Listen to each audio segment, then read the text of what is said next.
उत्पत्ति 14:19। और उसने अब्राहम को ये आशीर्वाद दिया, परम प्रधान ईश्वर की ओर से, जो आकाश और पृथ्वी का अधिकारी है, तो धन्य हो।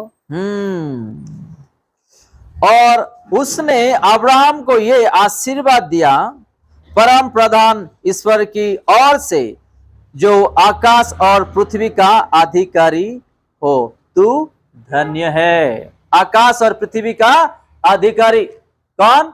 अब्राहम। अगर आप भी कुछ ऐसा आशीर्वाद पाना चाहते हैं तो प्रभु को डरो। पहले प्रभु देख रहा है, सुन रहा है। हम उसके विरुद्ध पाप ना करें, गलती ना करें और बुरे रास्ते में ना जाए, किसी का बुराई ना करें। हमको आशीर्वाद चाहिए तो उसको डरना है, उसका वचनों को पालन करना है। अगर आशीर्वाद नहीं चाहिए तो कुछ नहीं, ना प्रभु का डर, ना नरक का डर, ना शैतान का डर, ना बीमारी का डर, ना मौत का डर। आज भी बहुत ऐसे ऐसे घमंड लोग हैं। कौन किसको पता है नरक? कौन देखा शैतान? कौन देखा स्वर्ग? कौन देखा यीशु मसीह को? यही तो जिंदगी है, खाओ पियो मौज मस्ती बनाओ, यही तो है। मरने के बाद तू कर सकता है क्या? राजा से भर के तुझे स्वर्ग में सोना चांदी में बना हुआ सिंहासन पर तुझे राज करने के लिए प्रभु बिठाएंगे। वहां पे तुझे वो चाहिए? नरक में जाके आग में आपको जलता हुआ वो दुख आपको चाहिए? बताइएगा। आज जो है इस दुनिया के बारे में, संसार के बारे में बहुत सोचते हैं और उसी में ध्यान और मन लगा के बैठते हैं। जब हमको प्रभु ने समय दिया, जानने के लिए सहायता किया, तो हमको क्या करना? उसी रास्ते में भी चलना। मरने के बाद कोई इंसान को क्षमा नहीं मिलने वाला या नया जीवन नहीं मिलने वाला। मरने से पहले अपने हृदय को जो है परिवर्तन करना। उस दिन मालूम होगा कि जिंदा परमेश्वर कौन है, सही में नरक है या नरक है। तो हम लोगों को उसी दिन पता चलेगा। थोड़ा उसको साइलेंट कीजिएगा। हम देखेंगे एफिसियास उसका 1:3 नया नियम में।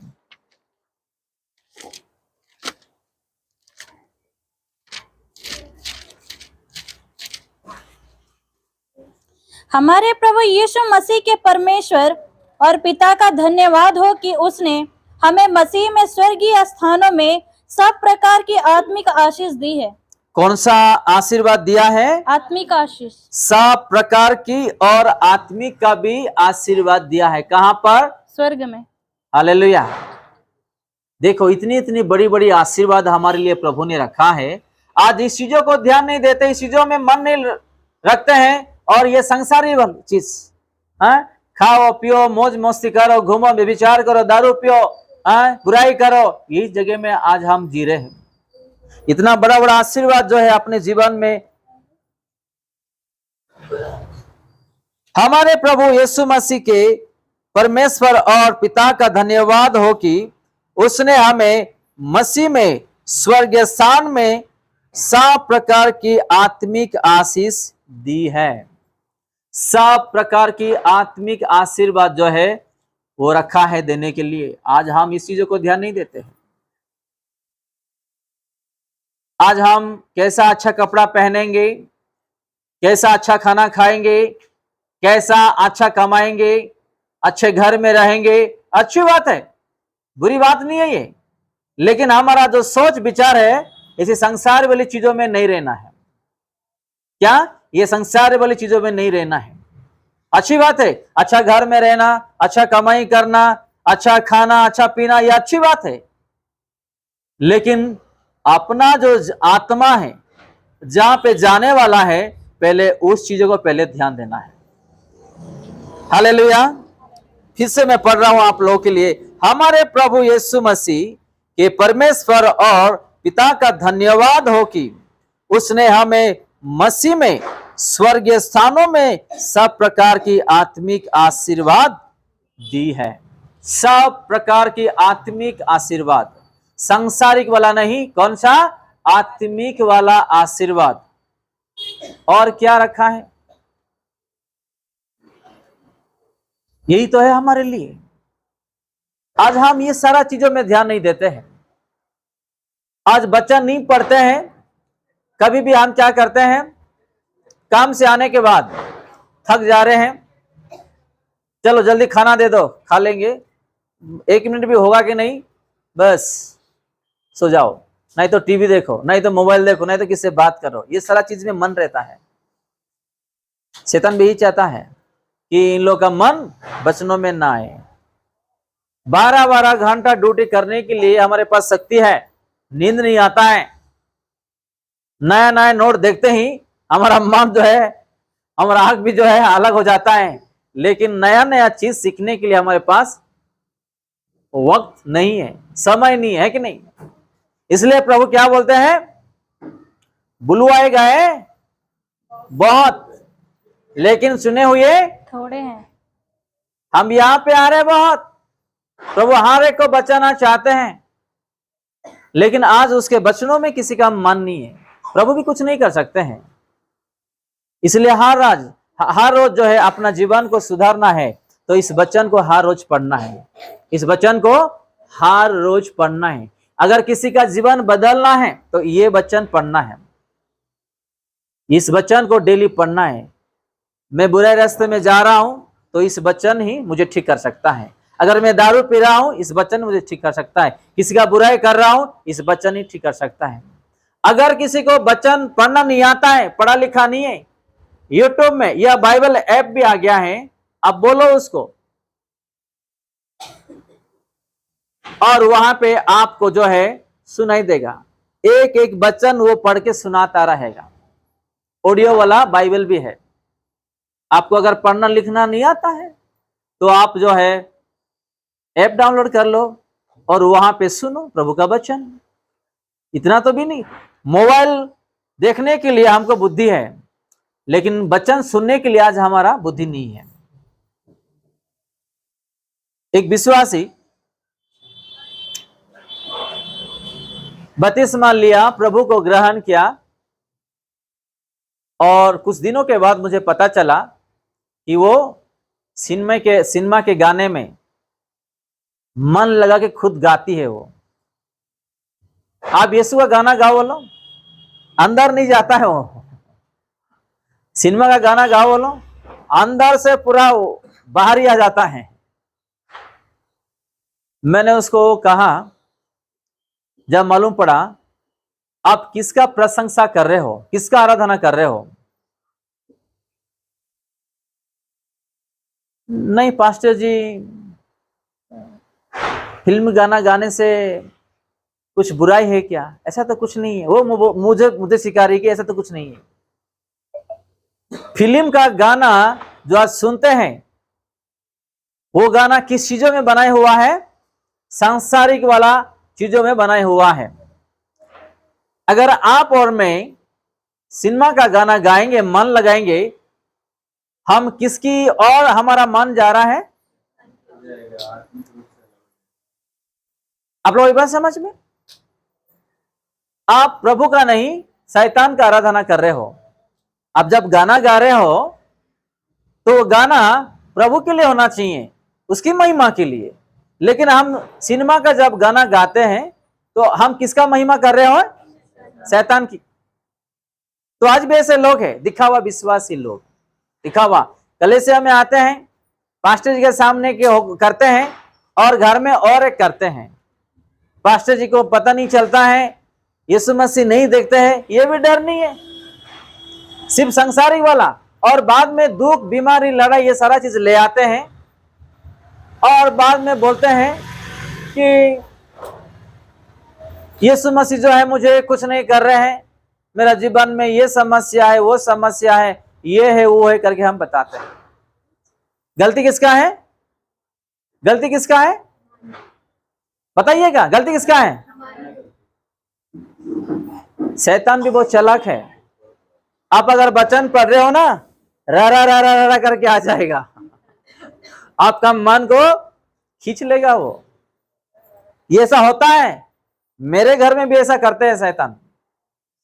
लेकिन मैं प्रार्थना किया, वो रा रा रा कुछ नहीं, सब बंद है अभी। आप प्रार्थना करो, रा रा सब भगा देंगे प्रभु। हालेलुया।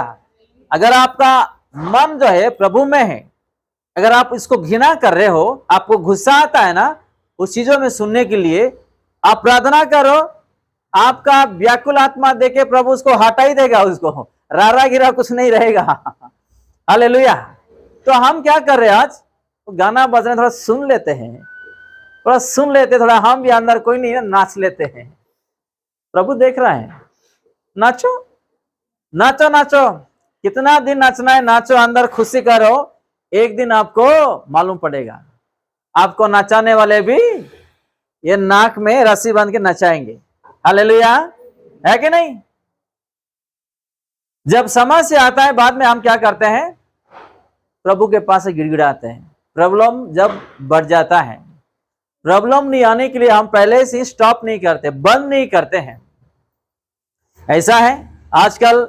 देखो यहाँ पे आत्मिक के बारे में लिखा है, प्रभु ने यहाँ पे कहते हैं, फिर से हम उसी 3 को पढ़ते हैं, मैं स्वर्गीय स्थानों में सब प्रकार की आत्मिक आशीष रखा हूं, दूंगा, आपको देने वाला हूं। कब?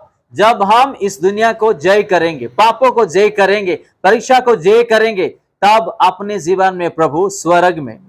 कोई आप और मैं अगर किसी लोगों से मिलने के लिए जा रहे हैं, बिना खाना खाते हुए वो छोड़ देगा? बिना खाना देते हुए छोड़ देगा? बिना अच्छा बातचीत हंसते हुए प्यार करते हुए छोड़ देगा? वो नहीं। आपको अच्छा से बिठाएंगे, हंसी मजाक और शांति आनंद का बात दोनों से होगा, और खाना वाना दे के आपको आदर करके छोड़ेंगे और खुशी भी हो जाएंगे, है कि नहीं? आप किससे मिलने के लिए जा रहे हैं, या आपके घर में जब बच्चे आ रहे हैं, मेरे बच्चे आ रहे हैं, छुट्टियां हो गया है, तो आज जो है स्कूल कॉलेज बंद हो गया है, छुट्टियां हो गया है, आ रहे हैं, हम कितना खुश हो जाते हैं कि नहीं? आप और मैं जब मर जाते हैं, जब हमारी आत्मा जब वहां जा रहा है, तो उस दिन प्रभु भी स्वर्गीय गेट में ऐसा आपके लिए मेरे लिए देखते रहेगा। इससे बड़ी खुशी की बात, आनंद की बात क्या होना चाहिए बताइएगा? जब एक मीठी इंसान हमारे लिए इतना कर सकता है, आपके लिए मेरे लिए जो ईश्वर ने जीवन दे दिया है, वो स्वर्ग गेट में आज मेरे बेटे और बेटी आ रहे हैं, कितना हमारे लिए एक आनंद की बात है। ये हम ध्यान नहीं देते हैं, ये हम ध्यान नहीं देते हैं। आइए और एक वचन हम पढ़े और समाप्त करते हैं। हम इब्रानी उसका 6:14 में देखते हैं।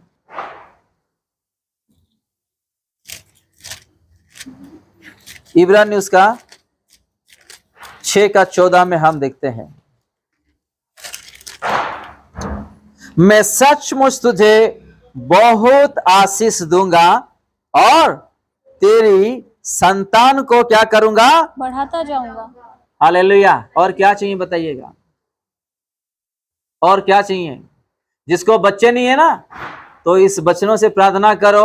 आपने कहा कि आपके बेटे और बेटी को मैं आशीर्वाद करूंगा और बढ़ाऊंगा, मुझे और मेरे परिवार को, मेरे बच्चों को भी आशीष दे। हालेलुया।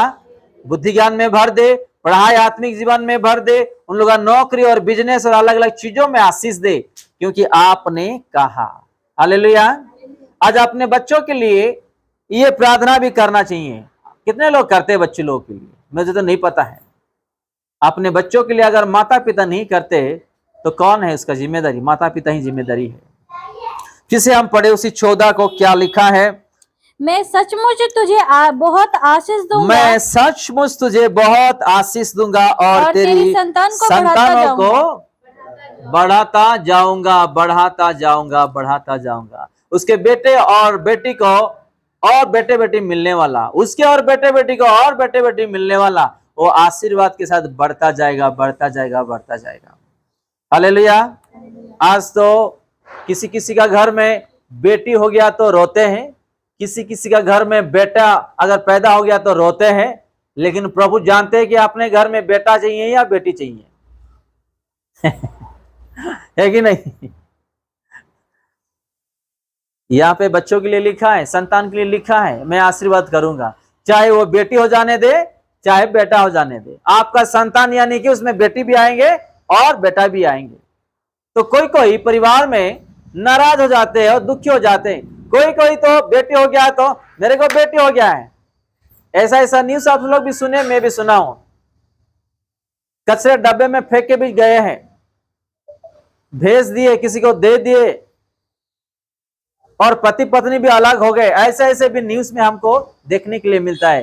कब? जब बेटी पैदा होता है। लेकिन नहीं पता है बेटी पैदा होने से कितना परिवार के लिए आशीर्वाद है। यीशु को पता है कि उसके परिवार के लिए बेटी चाहिए, बेटा चाहिए। आज भी ऐसे ऐसे बेटे लोग हैं कि अपना बुढ़ापे, जब अपना माता पिता बुढ़ापे पे आ जाते हैं तो सहारा नहीं बनते हैं, एक वक्त का रोटी नहीं देते। मैं अभी गया, जाके प्रेयर मीटिंग को गया था, बहुत लोगों को देखा, रोना आया। ऐसा रोना आया कि जब माँ के गोद में रहते हैं, उसको बढ़ाते हैं, इंसान बनाते, उसको बुखार आए तो हॉस्पिटल लेके भागते हैं। जब हाथ पैर बड़ा हो जाता है, तो पैसा इनकम करते हैं, तो माता पिता को भूल जाते हैं। ऐसे से घर में जाके आया मैं, रो रहे हैं, खटिया हो गया है। बाप लोग माँ लोग एक गिलास पानी देने के लिए नहीं है, रो रहे हैं। हाथ पैर में ताकत नहीं है, घर में खाना नहीं है, खाना पका के देने के लिए कोई नहीं। लोगों का शादी हो गया, बच्चे लोग भाग गए। कितना दुख होता है। अपने बच्चों को भी सिखाना है। प्रभु यहां पे कहते हैं आपका संतान को मैं आशीर्वाद करूंगा, तो अपने संतान को भी, अपने बच्चों को भी प्रभु के बारे में आपसे सिखाना है। माँ बाप का क्या देखभाल करना है, प्रभु में कैसा जीना है, छोटे और बड़े से कैसा इज्जत से रहना है, मसीह में कैसा आगे बढ़ना है, ये सारा चीज अपने बच्चों को सिखाना है। नहीं तो जब हम बड़े हो जाएंगे, जब हमारा उम्र हो जाएगा, तो बच्चे भी अपना आदर नहीं करेंगे, हमारा देखभाल नहीं करेंगे। आप दुनिया में बहुत सारे जगह में जाओ, ऐसे ऐसे जगह, ऐसा ऐसा परिवार, ऐसा घर है जो बूढ़ा बूढ़ी को एक वक्त रोटी देने के लिए भी पास में कोई नहीं। घर खाली है, बूढ़ा बूढ़ी को छोड़ के कोई है ही नहीं। किस किस घर में तो माँ रहती है, किस घर में बाप रहता है, लेकिन बच्चे नहीं रहते हैं। लड़ाई होके फरार, अलग कहीं विदेशी में, वो खाया या पिया नहीं। इसलिए सरकार का भी धन्यवाद हम करते हैं कि बूढ़ा बूढ़ी लोगों को कुछ पेंशन मिलता है, कुछ मदद मिलता है। सरकार के लिए हम और प्रार्थना करें कि ऐसे बुजुर्ग को, ऐसे बेसहारे लोगों को सरकार और बहुत मदद करे, क्योंकि आज ऐसे ऐसे परिवार हैं जो लोगों को मदद करने के लिए आज कोई भी नहीं।